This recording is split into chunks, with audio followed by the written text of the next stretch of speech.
Welcome to Policy on Demand. I'm Lili Kazemi.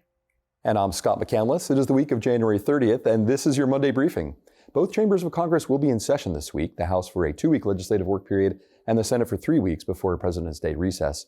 President Biden and Speaker McCarthy will meet at the White House on Wednesday to discuss the debt limit. President Biden will deliver the annual State of the Union address to a joint session of Congress on February 7th. Last week, the Senate returned from its recess and will be in session for the next 3 weeks. Todd Metcalf joins us to share his insights on what the Senate expects to accomplish and the makeup of the Senate Finance Committee.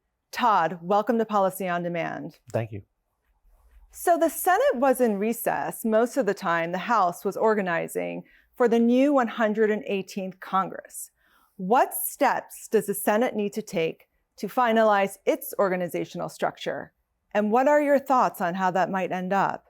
In this Congress, there will be some changes because we're no longer in a 50-50 Senate. We've got an actual Democratic majority now, so the sort of power sharing agreement will no longer have to be part of that organizational resolution. And it'll be pretty straightforward. There are lots and lots of examples of 51-49 Senates. And the expectation is that organizational resolution will be sort of finalized this week.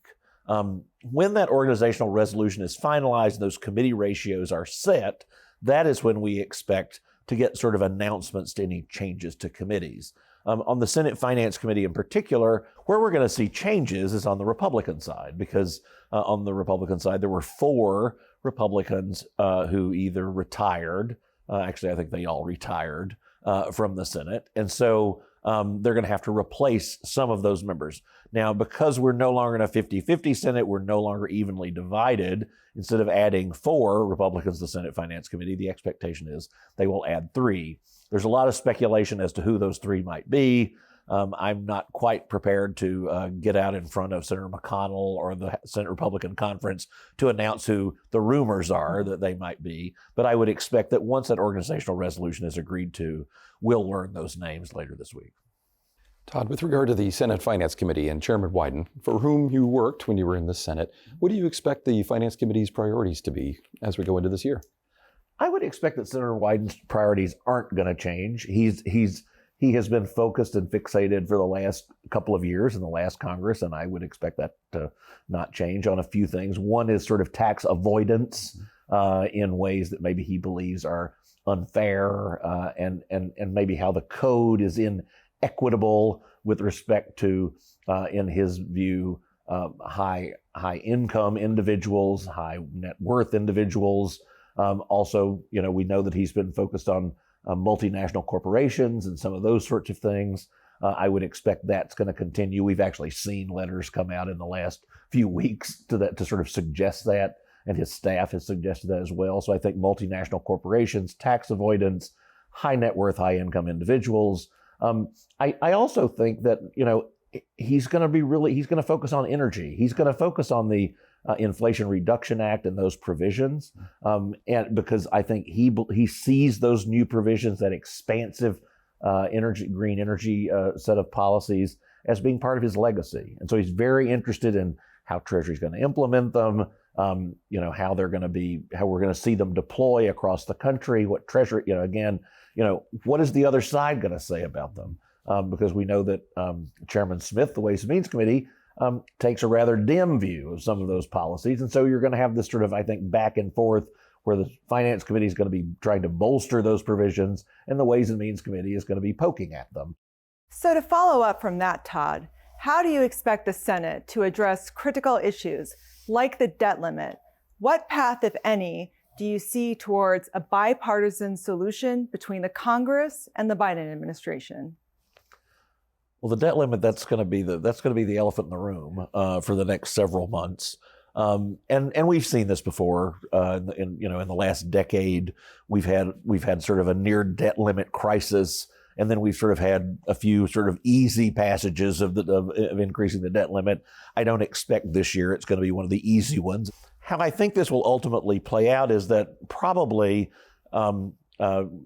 President Biden and Speaker McCarthy, as Scott mentioned, are going to meet this week. They're going to start having a conversation.